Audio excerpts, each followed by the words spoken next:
Ito po ang ating napakaganda at brand new condition Jaws Air Plus Compact Cabin Approved Stroller. Anahin na kayo mo.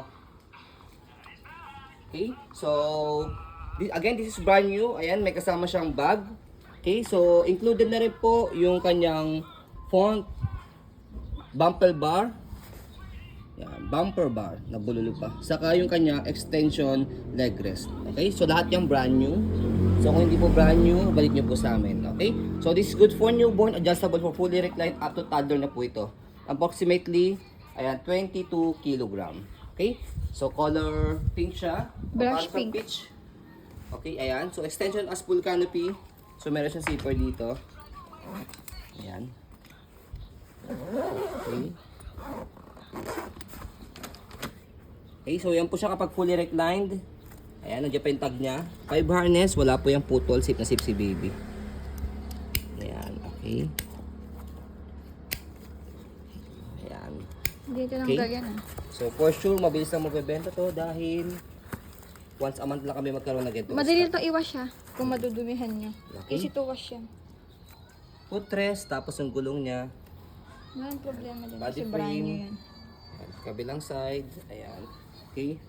Tapos yung kanyang stopper. Ayan. Tapos yung gulong niya. Okay. Tapos dito siya ina-adjust. Kapag gusto niyo po siyang semi-reclined. Ayan. So meron ditong i-connect lang kayo. Ayan. Ito. Ayan. Siya may recline. Connect nyo na siyang ganyan. So yan siya. Pasok nyo na sa loob. Pag semi-reclined. Pag gusto nyo naman po siyang upong-upo. So meron siyang zipper dito. So i-zipper nyo lang siya. Ganda. So ayan. Okay. Tapos yung basket niya, max ng basket niya is 5 kg. Ayan, okay. And then next natin yung kanyang handle. Ayan. Okay, so sa pag-fold po sa kanya, so press nyo lang po itong button dito muna sa ilalim. Press, and then press nyo nasa gitna. Tapos pull down. Tapos kukompress nyo lang siya. Ayan. Pwede siyang hand carry, pwede yung shoulder carry. Ito. Ayan. Okay, so shoulder carry natin para makita nyo siya. So, ayan. So, this is 6 kg lightweight lang po ito. Hindi kayo masyado mahirapan. Bit-bitin. Ayan. So, you can see. Sa pag-open sa kanya, same lang din. Pipindutin nyo lang po ito sa kato. Ayan. Tapos bubukan nyo lang siyang ganyan. Ayan, may sumabit lang. Ayan. Okay. So, that's it. Tapos front handle, ayan. Meron namang indication dito kung paano siya ilagay. Saka dito sa ilalim. Okay, para mas mahaba siya kapag hiniga.